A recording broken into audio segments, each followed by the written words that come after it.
श्री वल्लभाधीश की जय। श्री गुसाई जी परम दयाल की जय। श्याम सुंदर श्री यमुने महाराणी की जय। श्री हरिराय महाप्रभु की जय। गोकुल नाथ की जय। આજે આપણે ગોકુલનાથજી વિશે થોડી માહિતી લઈશું. હમણાં સેવા ફલમ આપણે પૂરું કરી, 16 ગ્રંથ પૂરા થયા, એટલે હવે ગોકુલનાથજીનો કાલે ઉત્સવ છે. આજે ધન્ય ધન્ય છઠની રાત છે, માટે ગોકુલનાથજી વિશે થોડું કહેવા માગું છું. શ્રી ગુસાઈજીના ચોથા લાલ શ્રી ગોકુલનાથજી, એમનું પ્રાગટ્ય 1608 ને માગસર સુદ સાતમ ગુરુવારે પૂર્વ નક્ષત્ર અને અડેલ મુકામે પ્રાગટ્ય થયું. એમ કહેવાય છે કે મહાપ્રભુજીના સેવક કૃષ્ણદાસીની અલૌકિક કૃપાબળથી જાણ્યું કે પ્રાગટ્ય માટે યોગ્ય સમય નથી, તેથી તેમને વિનંતી કરી કે શુભ સમયમાં પ્રગટ થજો. ગોકુલનાથજીનું પ્રાગટ્ય થયું ત્યારે કૃષ્ણદાસીએ આનંદથી કહ્યું કે મેરા ગોકુલનાથ આયા. તેથી ગુસાઈજીના ચોથા પુત્ર ગોકુલનાથજીના નામે પ્રસિદ્ધ થયા. ઘરમાં સૌ તેમને વલ્લભ કહેતા, શ્રીજી કહેતા અને પટકુલ પણ કહેતા.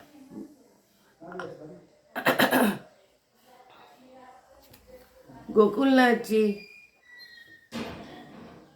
નો આ છઠ ધન્ય છઠની રાતનો મોહનભાઈજીએ આ ઉત્સવ મનાવ્યો હતો. અને ગુસાઈજી સદૈવ નિત્ય લીલા પ્રવેશ કરવાનું નક્કી કર્યું. ત્યારે ગોકુલનાથજીએ શ્રીનાથજી સમક્ષ આજ્ઞા કરી કે મહાપ્રભુજીના માર્ગને હવે આપ જાળવજો. શ્રી ગુસાઈજીએ ગોકુલનાથજીનું સ્વરૂપ સેવા માટે પધરાવી આપ્યું હતું. ગોકુળમાં જ્યાં ગુસાઈજી બિરાજતા હતા ત્યાં બાજુમાં જ પોતાનું મંદિર બનાવડાવી તેમાં ઠાકોરજીને પધરાવી ઠાકોરજીની સેવા ગોકુલનાથજી કરવા લાગ્યા. ગોકુલનાથજીને સમગ્ર પરિવાર ઉપર ઘણો પ્રેમ હતો. શ્રી ગિરધરજીના નિત્ય લીલા પ્રવેશ બાદ આપ જ પરિવારના મોખરા હતા. સૌ આપણને ઘણું માન આપતા અને આપની સલાહ પ્રમાણે ચાલતા. 64 વર્ષના હતા ત્યારે ચિદ્રૂપ નામના એક સંન્યાસી બાદશાહ જહાંગીરને વશ કરી માળા તિલક પહેરવા ઉપર પ્રતિબંધ મુકાવ્યો હતો. શ્રી ગિરધરજી અને શ્રી ગોકુલનાથજીએ આ પ્રતિબંધનો વિરોધ કર્યો. 70 વર્ષની વયે 46 દિવસનો વિકટ પ્રવાસ કરી બાદશાહ જહાંગીરને સમજાવવા શ્રી ગોકુલનાથજી કાશ્મીર પધાર્યા હતા.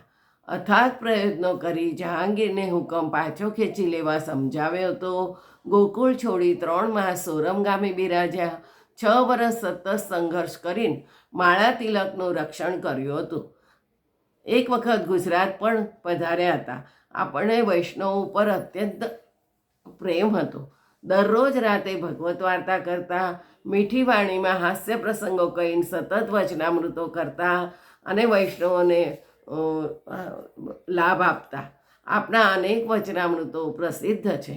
વ્રજ ભાષાના સાહિત્યની ભાષાની પ્રતિષ્ઠા આપને અપાવી. વ્રજ ભાષાના ગદ્ય સ્વરૂપને વિકસાવ્યું. વ્રજ ભાષામાં ઘણા ગદ્ય ગ્રંથો લખ્યા અને સંસ્કૃતમાં પણ લખ્યા છે. વલ્લભ અષ્ટક ઉપર ટીકા કરી છે, બ્રહ્મ સંબંધ ઉપર ટીકા કરી છે, સંન્યાસ નિર્ણય, ભક્તિવર્ધિની અંતઃકરણ, સિદ્ધાંત રહસ્ય, પુષ્ટિ પ્રવાહ અને યમનાષ્ટક આ બધા ઉપર ટીકા કરી છે.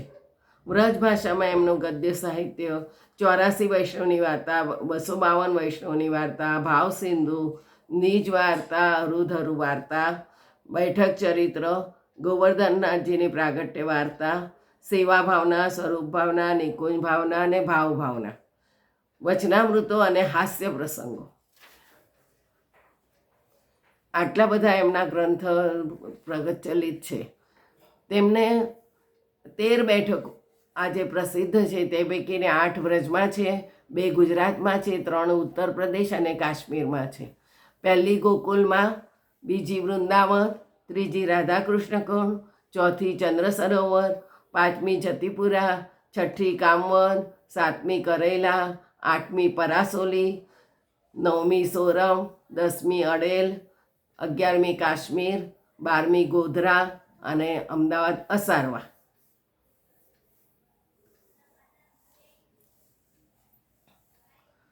તેમના લગ્ન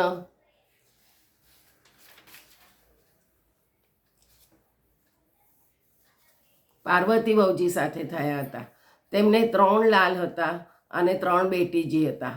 3 લાલન શ્રી ગોપાલજી, શ્રી વિઠ્ઠલરાયજી અને શ્રી વ્રજરત્નજી. જ્યારે ગુસાઈજી નિત્યલીલામાં પ્રવેશ કરવા નક્કી કર્યું ત્યારે ગોકુલનાથજીએ શ્રીનાથજીને આજ્ઞા કરી હતી કે આપ માર્ગ ચાલુ રાખજો અને એનું રક્ષણ કરજો.